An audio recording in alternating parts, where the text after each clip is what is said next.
Okay friends, स्वागत है एक नए वीडियो में। फर्स्ट ऑफ ऑल बात करें तो आज थोड़ा बहुत टाइम की दिक्कत है, थोड़ा कहीं भागना है तो जल्दी से एक बार देख लेते हैं आज का पूरा। यहाँ पे एक क्यूआर कोड दिया हुआ है साइड में, क्यूआर कोड पर अपना प्यार एंड सपोर्ट जरूर दीजिए। फर्स्ट ऑफ ऑल बात करें तो देखते ऑल ओवर ट्रेंड कैसे गया, ऊपर गया है, वापस एक रिट्रेस होकर वापस नीचे, अभी कॉन्सोलेट जोन में भी पकड़ रहा है। न्यूज़ क्या है मार्केट की न्यूज़ है मार्केट फॉल मोर, मार्केट फॉल मोर।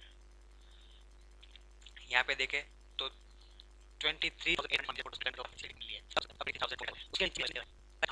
ट्रेंड क्या चलना है, देख सकते हैं 22,100 के आसपास हो सकता है, मतलब 21,000 के आसपास इन को मिलता है। एक prediction case simple prediction case trend मतलब कॉल यहां पे 20,008 यहां से सपोर्ट यहां काफी अच्छा फॉल देखने को मिल सकता है। निफ्टी 50 में ट्रेंड बन सकता है बढ़िया सा।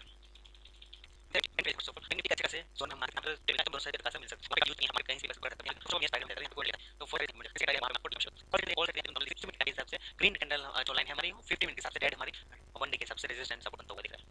तो यहाँ पर